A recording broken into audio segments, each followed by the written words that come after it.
بھائیو، یزید اچانک کوئی آسمان سے نازل ہو کر تخت پر نہیں بیٹھا. یہ مسلسل اسلامی نظام کی گراوٹ تھی 20 سے 25 سال کی، جس کا نمائندہ بن کر یزید سامنے آیا. خرابی اس سے پہلے ہو چکی تھی. اب یہ الگ سے پورا ایک ٹاپک ہے، وہ 50 احادیث میں کور ہے. اور ابھی ریسنٹلی میں نے 8 محرم الحرام کو ایک لیکچر ریکارڈ کروایا ہے، ایسر نمبر 101، صحیح مسئلہ خروج اور فکر حسین حق پرستی کی علامت ہے. اس میں میں نے یہ ساری باتیں کھول کر بیان کی ہیں الحمدللہ. جسے شوق ہو تو وہ لیکچر دیکھ سکتا ہے. بہرحال یزید ابن معاویہ کے جو برے کرتوت ہیں، اس پہ تو گھنٹوں گفتگو کی جا سکتی ہے. اس حوالے سے اس امت میں بہت بڑی خدمت کی ہے. اہل سنت کے بہت بڑے ایک امام گزرے ہیں آج سے 900 سال پہلے. امام عبد الرحمن بن علی بن محمد بن الجوزی، المتوفا 597 ہجری، 597 ہجری میں فوت ہوئے. آج 1436 ہجری ہے، 900 سال پہلے. انہوں نے ایک کتاب لکھی، اور یہ شیخ عبد القادر جیلانی رحمت اللہ علیہ المتوفا 561 ہجری کے شاگرد بھی ہیں، محدث ابن جوزی. ان کو اہل سنت کہلوانے والے تینوں گروہ اپنا امام مانتے ہیں، بریلوی، دیوبندی، سلفی یعنی اہل حدیث، اور اہل تشیع بھی ان کو بڑی قدر کی نگاہ سے دیکھتے ہیں. محدث ابن جوزی کو ان کی بہت خدمات ہیں حدیث کی فیلڈ کے اعتبار سے، حتیٰ کہ امام ابن تیمیہ اور حافظ ابن کثیر اور اس طرح کے بڑے بڑے جو لوگ ہیں، جو خصوصاً اہل حدیث مکتبہ فکر کے لوگ جن کو بڑا اپنا امام مانتے ہیں، وہ ان کو بہت عزت کی نگاہ سے دیکھتے تھے. ان کی بڑی تعریفیں کی ہیں انہوں نے اپنی کتابوں میں، کیونکہ یہ تو ان سے بھی بہت پہلے گزرے ہیں. ان کے زمانے میں ایک یزیدی تھا مولوی، اس کا نام تھا عبد المغیث. اس نے ایک کتاب لکھی کہ یزید کو ہمیں برا نہیں کہنا چاہیے، یہ سب اس کے اوپر جھوٹے الزام ہیں. حتیٰ کہ بخاری مسلم میں بھی جو حدیثیں آئی ہیں، اس نے کہا یہ بس اسی طرح ہے جس طرح آج بھی منکرین حدیث ہے نا، وہ بخاری مسلم کی حدیثوں کو کہتے ہیں ہم نہیں ان حدیثوں کو مانتے. تو منکرین حدیث ہمیشہ سے رہے ہیں. تو اس نے وہ حکومتی ملے ہوتے ہیں نا، حکومتوں سے پیسہ لے کے تو فتوے دیتے ہیں، آج بھی لوگ دیتے ہیں. تو اس نے ایک کتاب لکھی عبد المغیث نے. تو اس وقت میں محدث ابن جوزی میدان میں اترے اور انہوں نے یہ کتاب لکھی، الرد علی المتعصب العنید المانع من ذم یزید. یہ اس سرکش اور ضدی کا رد ہے جو یزید کی مذمت کرنے کو برا سمجھتا ہے. یہ کتاب کا نام انہوں نے رکھا. اور پھر وہ پول کھولے کہ کسی کا انہوں نے لحاظ نہیں کیا، اور جو کر سکتے تھے انہوں نے کیا. الحمدللہ یہ کتاب امام ابن تیمیہ المتوفا 728 ہجری، حافظ ابن کثیر المتوفا 774 ہجری اور بڑے بڑے اہل سنت کے ائمہ نے اس کتاب کی بڑی تعریف کی ہے، اپنی کتابوں میں لکھا.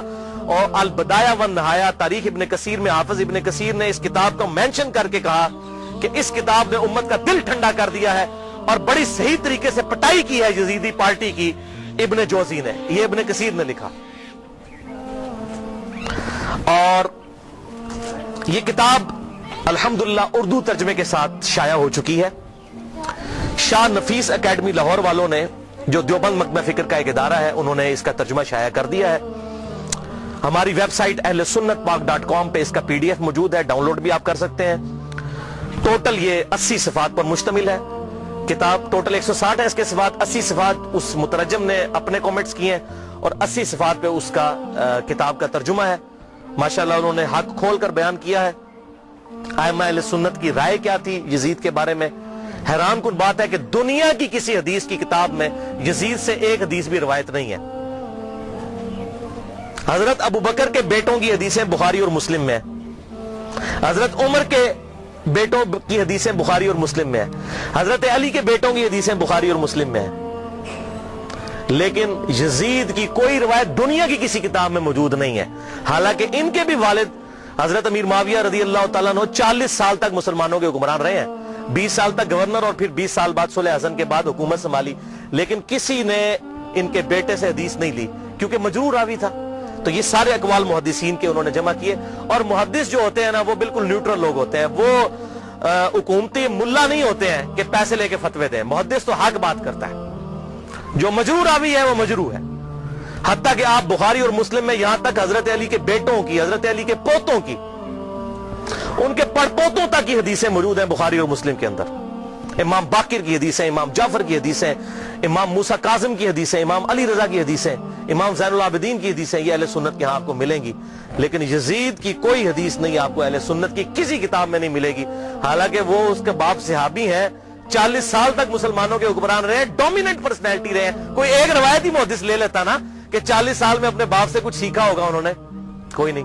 کیونکہ وہ کہتے تھے یہ ظالم شخص ہے، یہ اس قابل ہی نہیں کہ اس سے حدیث لی جائے. وہ احمد بن حنبل کا قول میں انشاءاللہ بیان بھی کر دوں گا اس میں.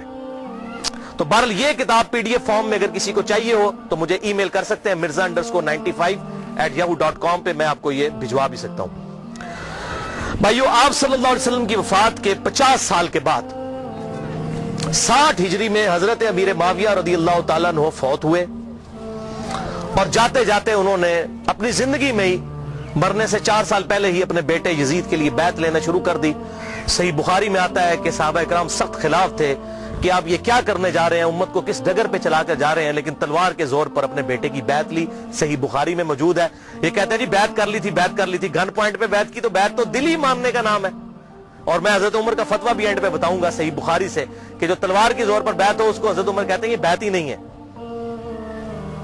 تو صحابہ کرام نے مخالفت کی، لیکن وہ جو معاملہ ہونا تھا وہ ہوا. وہ میں نے مسئلہ نمبر 101 میں ڈیٹیل کے ساتھ بیان کیا. آج ٹاپک کو میں چھیڑوں گا نہیں کیونکہ آلریڈی میں اس کو ایڈریس کر چکا ہوں. بہرحال اس حوالے سے صحیح بخاری میں انٹرنیشنل نمبر کے مطابق 120 نمبر حدیث ہے.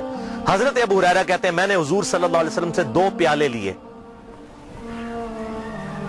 ایک میں نے تمہارے سامنے ظاہر کر دیا، یعنی یہ جو شریعت کا علم ہے، حدیثیں میں نے بیان کر دی، اور دوسرا پیالہ ایسا ہے اگر میں تمہیں بتاؤں تو تم میری شہرت کاٹ دو. ایسی باتیں مجھے حضور نے بتائی ہیں. وہ کیا باتیں تھی؟ وہ صحیح بخاری کے اندر ہی انٹرنیشنل نمبر کے مطابق 3605 نمبر حدیث ہے. حضرت ابو ہریرہ کہتے ہیں کہ مجھے حضور صلی اللہ علیہ وسلم نے بنو قریش، بنو امیہ کے لونڈوں کے ان لڑکوں کے نام بتائے ہیں، ان کے ماں باپ اور قبیلوں کے نام تک بتا دیے ہیں جن کے ہاتھوں اس امت کی تباہی ہونے والی ہے. اور میں چاہوں تو ان کے نام، ان کے ماں باپ کے نام بھی بتا سکتا ہوں. جیسے حضرت حذیفہ ابن یمان کو حضور صلی اللہ علیہ وسلم نے منافقین کے نام بتائے تھے، حضرت ابو ہریرہ کو ان لوگوں کے نام بتا دیے تھے جن کے ہاتھوں امت کی تباہی ہونے والی تھی، بنو امیہ کے وہ لڑکے. حتیٰ کہ اسی حدیث کے تحت فتح الباری میں امام ابن حجر اسقلانی رحمہ اللہ المتوفی 852 ہجری وہ لکھتے ہیں، اور بڑی انہوں نے اسناد مختلف کتابوں سے، المصنف ابن ابی شیبہ سے، باقی کتابوں سے جمع کی کہ حضرت ابو ہریرہ یہ دعا کیا کرتے تھے، اے اللہ مجھے 60 ہجری تک باقی نہ رکھنا اور لڑکوں کی حکومت سے پہلے موت دینا. 59 ہجری میں حضرت ابو ہریرہ فوت ہو گئے، اور 60 ہجری میں یزید ابن معاویہ تخت نشین ہوا. اور اس میں ایک مرفوع حدیث ہے انٹرنیشنل نمبر کے مطابق مسند امام احمد میں 8302 اور مشکات میں بھی 3716 کہ آپ صلی اللہ علیہ وسلم نے فرمایا 70 کی دہائی کے آغاز سے اللہ کی پناہ طلب کرو اور نوجوان لڑکوں کی حکومت سے اللہ کی پناہ طلب کرو. 70 کی دہائی کا آغاز یعنی 61 ہجری، اور واقعہ کربلا 61 ہجری میں ہوا ہے. تو آپ صلی اللہ علیہ وسلم نے اپنی امت کو اس حوالے سے خبریں دی تھیں کہ آپ صلی اللہ علیہ وسلم کی وفات کے بعد امت کے ساتھ کیا سلوک ہونے والا ہے. تو اس کے ظلم کی داستان بہت طویل ہے. یہاں پر میں اس کے 3 بڑے بڑے سیاہ کارنامے ذکر کروں گا احادیث کی کتابوں سے، تاریخ نہیں. اگر تاریخ میں نے بتایا تاریخ میں اگر 10 باتیں یزید کے حق میں ہیں نا تو 1000 اس کے خلاف ہیں. لیکن کیا کرتے ہیں یہ حکومتی ملے، اور چند ایک باتیں نقل کر کے تو پھر دفاع کرنے کا کوشش کرتے ہیں، اور پھر کتابوں پہ پابندی لگ جاتی ہے. وہ جو جھوٹی کتاب صلاح الدین یوسف صاحب نے لکھی، وہ گورنمنٹ نے پابندی لگا دی. کوئی حدیث نقل نہیں کی ہے، بلکہ ساری تاریخی روایتیں نقل کی ہیں، اور وہیں پر لکھا ہوا ہے کہ یزید کی فوجوں نے واقعہ ہرہ میں 1000 صحابیات اور تابعیات کے ساتھ زنا کیا، اور وہ حاملہ ہو گئیں، اور 3 دن تک مسجد نبی میں گھوڑے باندھ کر رکھے، اور مسجد نبی میں نماز نہیں ہوئی ہے. لیکن صلاح الدین یوسف صاحب کی رگ نہیں پڑکی کہ میں یہ حق لوگوں کو بتاؤں. ابن کثیر سے، اس ابن کثیر سے اپنی مطلب کی باتیں نقل کی. وہ بتا رہا ہوں 10 باتیں نقل کی، 1000 اس کے خلاف لکھی ہوئی ہیں.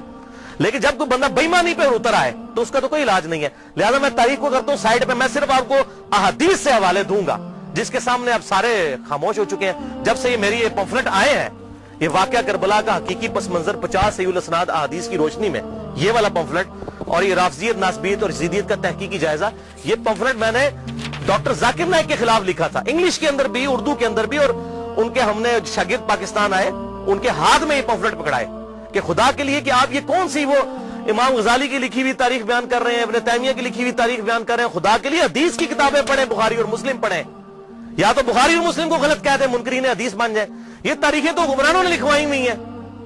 بادب با ملاحظہ ہوشیار لکھو ہم بڑے سخی تھے, ہم یہ تھے وہ تھے. تاریخیں تو حکمرانوں کی لکھوائی ہوئی ہیں. حدیثیں ہیں, یہ ہیں ایماندار لوگ محدثین, یہ ہیں اصل اہل حدیث اہل سنت جنہوں نے حق بات امت کو بتائی. ان کو فالو کریں.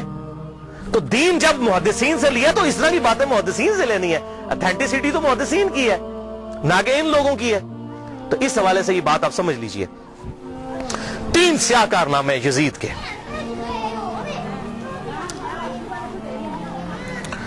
پہلا سیاہ کارنامہ 61 ہجری میں آپ صلی اللہ علیہ وسلم کی وفات کے بعد 50 سال کے بعد عبید اللہ ابن زیاد کو گورنر لگا کر اس کے ذریعے سیدنا حسین ابن علی رضی اللہ تعالی عنہ کو شہید کروایا.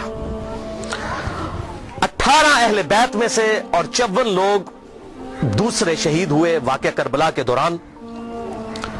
ٹوٹل 72 لوگ. اور اس کا ذکر صحیح بخاری میں انٹرنیشنل نمبر کے مطابق 3748 نمبر حدیث میں موجود ہے, اور صحیح مسلم میں 6309 نمبر حدیث کے اندر بھی موجود ہے کہ جب حضرت حسین کے قتل کے بعد حضرت امام زین العابدین علی ابن حسین رحمہ اللہ تعالی جب مدینہ شریف آئے تو ان کے ہاتھ میں حضور کی تلوار تھی جو حضرت علی کے پاس تھی, اس کے بعد مولا حسین کے بعد تھی, مولا حسین کے بعد زین العابدین کے پاس آئی. صحیح مسلم 6309. تو مسور بن مخرمہ رضی اللہ تعالیٰ عنہ حاضر خدمت ہوئے اور انہوں نے کہا کہ اے نبی کے بیٹے یہ تلوار آپ میرے حوالے کر دیں ورنہ یہ کہیں بنو امیہ کے ظالم لوگ آپ سے چھین نہ لیں, اور میں اپنی جان سے بڑھ کر اس کی حفاظت کروں گا. تو یہ صحیح مسلم میں موجود ہے. لوگ کہتے ہیں نہیں پتہ نہیں حسین قتل بھی ہوا تھا کہ نہیں. ٹھیک ہے, آپ لوگوں نے یہ باتیں کرنا شروع کر دی ہیں. تو بھئی جھوٹ کے تو کوئی پاؤں نہیں ہوتے ہیں. جب لوگوں نے یہ جرت کی تھی وہ صحابہ وہ بغلوں میں بت رکھ کے آتے تھے اس لیے رفع یدین ہوتا تھا. حالانکہ اہل سنت اور اہل تشیع کا رفع الیدین پہ اجماع ہے, سوائے حنفیوں کے پوری امت متفق ہے کہ آپ صلی اللہ علیہ وسلم رکوع میں جاتے وقت رکوع سے اٹھتے وقت رفع الیدین کرتے تھے. لیکن جب کوئی بندہ بے ایمانی پر اترا ہے تو اس کا تو کوئی علاج ہی نہیں ہو کہ جی بت رکھ کے آتے تھے. اے بھی وہی ہے بت رکھ کے آتے تھے. بھائی صحیح مسلم میں موجود ہے, صحیح بخاری میں واقعہ کربلا کا ذکر موجود ہے. دوسرا سیاہ کارنامہ, اور ادھر میں یہ بات کر دوں, بعض لوگ کہتے ہیں حضرت حسین جو ہے وہ یزید کی بیعت کے لیے جا رہے تھے اور انہوں نے کہا میری 3 شرائط ہیں, یا تو مجھے اجازت دو میں یزید کے ہاتھوں میں ہاتھ دے دوں, یا مجھے کسی مسلمان سرحد پر بھیج دو, یا مجھے واپس جانے دو. خدا کے لیے بھائی یہ بات ہوتی تو بنو امیہ نے لڑیاں ڈالنی تھی کہ حضرت امیر معاویہ رضی اللہ تعالیٰ عنہ پوری زندگی حضرت حسین سے وہ بیعت نہیں لے سکے اپنے بیٹے کے لیے جو انہوں نے اپنی وفات سے 4 سال پہلے لینا شروع کر دی تھی. اور یہ عبید اللہ ابن زیاد نے حضرت حسین کو اگر منوا لیا تھا تو اس کو تو سونے میں تولنا تھا یزید نے کہ بھی آپ نے بڑا کارنامہ کیا. کدھر یہ جھوٹ ہے. انصاب الاشراف کتاب سے یہ پیش کرتے ہیں, شیخ زبیر لیزئی صاحب نے پوری تحقیق لکھی ہے کہ یہ کتاب ہی ثابت نہیں صحیح سند کے ساتھ, اور اس کتاب میں تو ایسی ایسی حدیثیں ہیں کہ کئی صحابہ کا ایمان ہی ثابت نہیں ہوگا اگر اس کتاب کو انصاب الاشراف کو پیش کریں. اور یہ جو روایت ہے وہ روایت بھی منقطع ہے. حلال بن صاف یہ بیان کرتے ہیں ان کا واقعہ کربلا میں ہونا ثابت نہیں ہے, اور منقطع روایت کوئی حجت نہیں ہوتی ہے. تو یہ کتاب بھی ثابت نہیں, بالکل جھوٹ ہے. پوری امت بیعت کر لیتی, حضرت حسین بیعت نہ کرتے اس وقت تک ان کو سکون نہ آتا. کیوں؟ حسین کا بیعت کرنے کا مطلب تھا کہ آل محمد نے بنو امیہ کی بدماش حکومت کو اسلامی حکومت تسلیم کر لیا ہے. اس لیے آپ دیکھیں ایک حسین نے بیعت نہ کی تو یار کیا ہوا, کوئی فرق نہیں پڑتا, چھوڑ دو. حضرت سعد ابن عبادہ نے بخاری مسلم میں آتا ہے کہ حضرت ابوبکر و عمر کی بیعت نہیں کی تو کیا حضرت ابوبکر نے ان کو قتل کروا دیا تھا؟ نہیں. 6 مہینے تک حضرت علی نے بھی بیعت نہیں کی, بخاری اور مسلم میں آتا ہے, کیا قتل کروا دیا؟ تو یہ بات کرنا بڑا آسان ہوتا ہے, ایسے معاملات ہوتے نہیں ہیں. حق بات وہی ہے جو کتابوں کے اندر لکھی ہے, باقی لوگ جتنی باتیں کرتے رہے وہ سب جھوٹی کہانیاں ہوتی ہیں. تو یہ دوسرا سیاہ کارنامہ یہ تھا کہ جب حضرت حسین کو شہید کیا گیا تو ظاہر ہے امت میں کوہرام مچ گیا. تو جن لوگوں نے تلوار کے زور پر بیعت کی ہوئی تھی, دبے ہوئے تھے, وہ بھی میدان میں اترے. انہوں نے کہا کہ ہم یزید ابن معاویہ کی بیعت توڑ کے اس کو پھینک دیتے ہیں. سب سے پہلے اہل مدینہ نے بغاوت کی, اور صحیح مسلم میں کتاب الامارہ چیپٹر میں موجود ہے یہ چیز, امارت کے بیان والے چیپٹر میں صحیح مسلم کے اندر. اور جب بیعت توڑی تو ظاہر ہے کہ پھر یزید کو غصہ آیا, اس نے پھر فوج اپنی بھجوائی اور اس نے اہل مدینہ کے اوپر جو ہے وہ چڑھائی کر دی. 3 دن تک مدینہ تو رسول کو حلال ٹھہرا لیا کہ وہ حضرت عثمان غنی رضی اللہ تعالیٰ عنہ جنہوں نے شہادت گوارا کر لی, لیکن مدینے میں اپنے دفاع میں تلوار نہیں اٹھنے دی کہ مدینہ تو رسول میں میری وجہ سے خون نہ گرے. اس یزید ظالم شخص نے مدینے پر حملہ کروایا اور قتل عام مسلمانوں کا کروایا. صحیح بخاری میں کتنی حدیثیں میں ان کے حوالے دے دیتا ہوں. صحیح بخاری میں 2604, 2959, 4024, 4906 یہ صحیح بخاری میں ہے. صحابہ کا قتل عام کروایا. یہ کہتے ہیں صحابہ کے گستاخ, اور جنہاں دے چمچے ہونا سب تو بڑے گستاخ او جے صحابہ دے جنہاں نے صحابہ نو قتل کیتا جے. گالی دینا تے چھوٹا جرم ہے, قتل کروانا بڑا جرم ہے. اور گالی بھی میں نے بتا دیا انہوں نے شروع کروائی ہوئی ہے. یہ ساری بدعتیں بنو امیہ کی شروع کی ہوئی ہیں, ممبروں پر حضرت علی پر لعنت کرنا اور صحابہ کو قتل کرنا. اور صحیح مسلم میں 3339, 3319, 3323 سے لے کر 3333 تک یہ 15-20 احادیث ہیں جن کا لب لباب یہ ہے کہ آپ صلی اللہ علیہ وسلم نے ارشاد فرمایا, جس نے اہل مدینہ کو ڈرایا, اہل مدینہ کو دھمکایا یا مدینہ میں بدعت کو جاری کیا, مدینے والوں پر ظلم کیا, اس پر اللہ کی لعنت, اللہ کے فرشتوں کی لعنت اور تمام لعنت کرنے والوں کی لعنت. کہتے ہیں یزید پر لعنت نہ کریں. ہم کسی کلمہ گو اہل قبلہ کے اوپر لعنت کے قائل نہیں ہیں. آپ صلی اللہ علیہ وسلم نے ہمیں منع کیا ہے, لیکن اس کا یہ مطلب نہیں کہ وہ لعنت کا اہل نہیں ہے. لعنت خود بخود ہو جائے گی. قرآن میں آیا لعنت اللہ علی الکاذبین, جھوٹوں پر اللہ کی لعنت. آپ میرے سامنے واضح جھوٹ بولیں, میں آپ کو لعنتی پھر بھی نہیں کہہ سکتا, حالانکہ آپ لعنت کے مستحق ہو رہے ہوں گے. جھوٹ بول کے خود بخود مستحق ہوں گے لعنت کے. اسی طریقے سے سورہ محمد کی آیت نمبر 22 اور 23 میں آتا ہے, جو لوگ فساد فی الارض کرتے ہیں, زمین میں قتل نہ حق کرتے ہیں, ان پر اللہ تعالیٰ کی لعنت ہوتی ہے. تو قرآن میں لعنت آئی ہے ظالموں کے اوپر, تو ہمیں تو بھیجنے کی ضرورت ہی نہیں. خود بخود جسے فٹ اسے گفٹ, جو ایسا کام کرے گا وہ خود لعنت کا مستحق ہو جائے گا. ہم کیوں لعنت بھیجیں, وہ خود بخود لعنت کے مستحق ہو گیا. وَلِعَاذُ بِاللَّهِ تعالی. اور اسی واقعہ, اس کو واقعہ حرہ کہتے ہیں, جس میں اہل مدینہ کو لوٹا گیا. اور یہاں تک کہ حافظ ابن کثیر جو آخری درجے تک اہل شام کا دفاع کرتے ہیں, لیکن یہاں پر وہ بھی تڑپ اٹھے اور انہوں نے کہا کہ یہ یزید نے جو ظلم ڈھایا, 1000 صحابیات اور تابعیات بغیر شادی کے حاملہ ٹھہری, زنا کیا یزید کی فوجوں نے. 3 دن تک مسجد نبوی میں گھوڑے باندھے وہاں پر پیشاب کرتے رہے اور مسجد نبوی میں نماز نہیں ہوئی. اور حتیٰ کہ پھر حافظ ابن کثیر تڑپ اٹھے جب مختار سقفی نے 22,000 قاتلین حسین کو ایک ایک لسٹ بنا کر قتل کیا, تو ابن کثیر کہتے ہیں کہ اس نے مسلمانوں کے دل ٹھنڈے کر دیے. ایک تو توابون کھڑے ہوئے 4000 کے قریب, لیکن وہ عبید اللہ ابن زیاد کا مقابلہ نہیں کر سکے. بعد میں مختار سقفی نے جس طریقے سے ان کو قتل کیا جو حضرت حسین کے خلاف کھڑے ہوئے تھے, اور آپ دیکھیں اس کا سرغنہ کون تھا, عمر ابن سعد ابن ابی وقاص, جنتی صحابی کا بیٹا. حضرت نوح علیہ السلام پیغمبر سے بیٹا کیا نکلا, کافر. کہتے نہیں صحابہ کی اولاد, او بھئی نبی کی اولاد سے بڑھ کر کون ہو سکتا ہے, حضرت نوح کا بیٹا کافر. تو اس کی وجہ سے حضرت نوح کو تو کوئی لعن طعن نہیں کر سکتا. اسی طریقے سے عمر ابن سعد جیسے سعد ابن ابی وقاص جنتی صحابی ہیں. ایک مجلس میں جن 10 صحابہ کو بشارت ملی ان میں یہ بھی شامل ہے, اور آخری وقت تک یہ حق کی آواز بلند کرتے رہے الحمدللہ.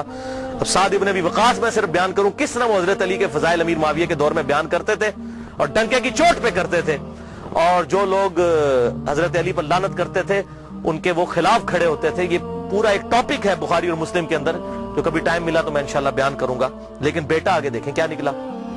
اسی واقعہ حرہ پر امام احمد بن حنبل رحمۃ اللہ علیہ کا قول صحیح سند کے ساتھ اسی ابن جوزی کی کتاب میں موجود ہے, صفحہ نمبر 40 پہ, جو عربی میں نسخہ ہے, اردو میں آپ کو مل جائے گا. یہ امام احمد بن حنبل سے ان کے شاگرد نے پوچھا یزید ابن معاویہ کے بارے میں کہ کیا یزید ابن معاویہ کے بارے میں آپ کا کیا خیال ہے. یہ اب میں آپ کو بتانے لگوں کہ اہل حدیث کا کیا موقف تھا. سب سے بڑے اہل حدیث اہل سنت امام احمد بن حنبل المتوفا 241 ہجری, جو اہل سنت کے بڑے ائمہ ہیں, بخاری اور مسلم کے استاد ہیں. اور وہ کیا کہہ رہے ہیں, آپ حدیث میں کس کو لیتے ہیں کہ جی کس راوی پر بحث کرنی ہے, آپ کہتے ہیں یہ فلاں محدث اس کو ضعیف کہتا ہے. اب یہ سب سے بڑا امام اہل سنت کا کیا کہہ رہا ہے, وہ کہتے ہیں کہ یزید وہی ہے جس نے مدینے والوں کے ساتھ وہ کرتوت کیے جو اس نے کیے. شاگرد نے پوچھا یزید نے کیا کیا تھا. احمد بن حنبل نے فرمایا اس نے مدینے والوں کو لوٹا تھا. شاگرد نے پوچھا کیا ہم یزید سے حدیث بیان کر سکتے ہیں. احمد بن حنبل نے فرمایا یزید سے حدیث مت بیان کرو, اور کسی کے لیے یہ حلال ہی نہیں ہے کہ وہ یزید سے ایک حدیث بھی بیان کرے. پھر شاگرد نے پوچھا کہ جب یزید نے یہ حرکتیں کی تھیں تو کن لوگوں نے یزید کا ساتھ دیا تھا. تو احمد بن حنبل نے فرمایا اہل شام نے. یہ شامیوں نے یہ غلط کام کیا تھا جو یزید کے ساتھ مل کر اہل بیت کے ساتھ اور اہل مدینہ کے ساتھ ظلم ان پر ڈھایا تھا. یہ دوسرا کارنامہ. اور تیسرا سیاہ کارنامہ 64 ہجری میں اسی دوران حضرت عبداللہ ابن زبیر رضی اللہ تعالیٰ عنہ، یہ وہ صحابی ہیں جن کے بارے میں صحیح بخاری میں آتا ہے جب مسلمان ہجرت کر کے مدینہ شریف آئے تو یہودیوں نے کہا ہم نے مسلمانوں پر بندش کر دی ہے، ان کے گھر اب اولاد نہیں ہوگی. تو سب سے پہلے بیٹا پیدا ہوا حضرت ابو بکر کا نواسا عبداللہ ابن زبیر. حضرت عائشہ کی جو بہن تھی اسما بنت ابی بکر، ان کا بیٹا عبداللہ ابن زبیر. اور حضور نے اپنے مبارک ہاتھوں سے ان کو گٹی دی تھی کھجور چبا کر، صحیح بخاری میں آتا ہے. یہ وہ ہیں عبداللہ ابن زبیر صحابی. یہ بھی حضرت حسین کی طرح جن چند بڑے لوگوں نے بیعت نہیں کی. کون کون تھے ان میں؟ حضرت حسین ابن علی کا بیٹا، حضرت عباس کا بیٹا عبداللہ ابن عباس، ابو بکر کا بیٹا عبد الرحمن بن ابی بکر، اور زبیر کا بیٹا ابن زبیر عبداللہ ابن زبیر. تو یہ نمائندہ شخصیات ہی سامنے آتی ہیں نا. مجھے بتائیں آج اگر زرداری اور نواز شریف مل کے عمران خان کی بیعت کر لیں تو کیا یہ دو بندوں کی بیعت ہوگی؟ پوری پارٹی کی. یا عمران خان اور زرداری مل کے نواز شریف کی کر لیں، یا عمران خان اور نواز شریف مل کے زرداری کی بیعت کر لیں تو کیا یہ دو بندوں کی بیعت ہوگی؟ پوری پارٹی کی. وہ کہتے ہیں سب نے بیعت کر لی تھی. اور بھائی نمائندہ شخصیات تو امت کی یہی تھی نا، باقی تو سارے بیچارے اسی طرح ہوتے ہیں. حسین تے نہیں روزانہ ماما جمنیاں. حسین بننا سوکھ ہے. آپ نے بخاری میں حضرت ابو ہریرہ کا قول سن لیا کہ وہ کہتے ہیں مجھے ڈر ہے میں ان لوگوں کے نام بتاؤں تو مجھے قتل کر دو. تو انہوں نے اپنی جان بچائی. جان بچانا بھی فرض ہے، لیکن اعلیٰ ترین درجہ یہ ہے جو صحیح مسلم میں حدیث ہے، انٹرنیشنل نمبر کے مطابق 177 نمبر حدیث صحیح مسلم کتاب الایمان میں، کہ برائی جب دیکھو تو ہاتھ سے روکو. ہاتھ سے نہیں روک سکتے، زبان سے، نہیں تو کم از کم دل میں برا جانو. لیکن ذالک اضعف الایمان، یہ ایمان کا سب سے لوئسٹ درجہ ہے. تو حضرت حسین لوئسٹ درجے پر تو نہیں تھے بھائی. جس کے جینز پروفٹ کے جینز ہوں، جس کا بلڈ اور خون نبی کا خون ہو، وہ لوئسٹ درجے پر ایمان رکھے گا؟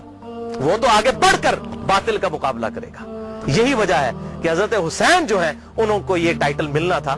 اور یہ بھی آپ بات یاد رکھیں، حضرت حسین نے حضور کی زندگی میں کیا کارنامہ کیا ہے؟ 6.5 سال عمر تھی، حضور صلی اللہ علیہ وسلم کی وفات ہو گئی. کارنامہ کرنا تھا.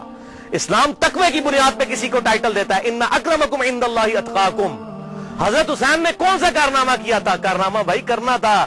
جنتی نوجوانوں کا ٹائٹل اس لیے ملا کہ انہوں نے وہ کام کرنا تھا کہ جب امت سو چکی ہوئی تھی انہوں نے امت کو جگایا. اور ایسی بھی امت جاگی کہ آج تک جب بھی کہیں پر ظلم ہوتا ہے حسین کی مثال پیش کی جاتی ہے. لوگ کہتے ہیں کیا ہوا جی، حسین کے ساتھ بھی تو 72 لوگ تھے نا. اگر ہم تھوڑے ہیں، سورہ نحل میں آیا کہ ابراہیم علیہ السلام اکیلے ہی پوری امت تھے.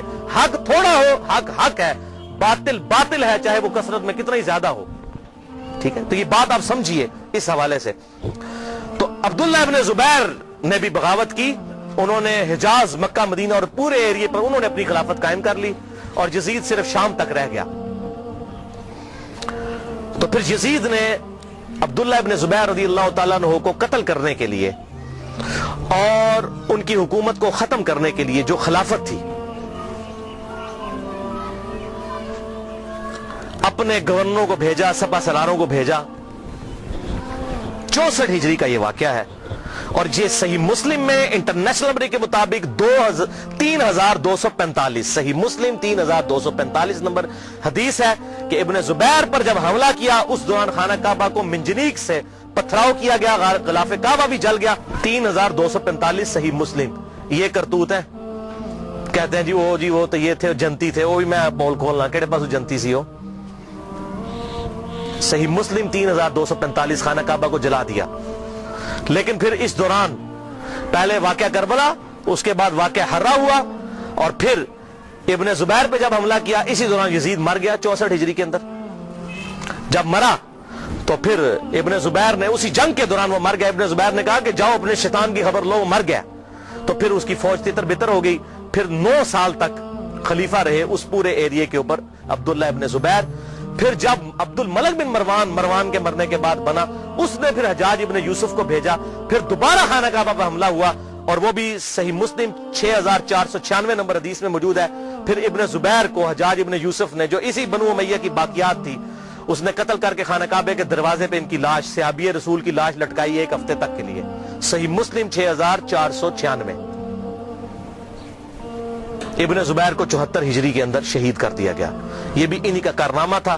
اب یہاں پر میں کسی محدث کا فتویٰ کسی محقق کا فتویٰ، کسی حکومتی ملے کا فتویٰ، کسی روزی روٹی چلانے والا دین سے اس کا فتویٰ نہیں، امیر المؤمنین سیدنا عمر ابن خطاب رضی اللہ تعالیٰ عنہ کا فتویٰ صحیح بخاری سے پیش کرنے لگا ہوں۔ انٹرنیشنل نمبر کے مطابق صحیح بخاری میں 6830، سیدنا عمر کا جب آخری حج تھا تو آپ کو کسی نے آ کر خبر دی، اس کے بعد آپ شہید ہو گئے، کہ لوگوں میں یہ چیما گوئیاں ہیں کہ جب عمر مر جائے گا تو ہم فلاں شخص کو اپنا خلیفہ بنا لیں گے، خود ہی چن لیں گے۔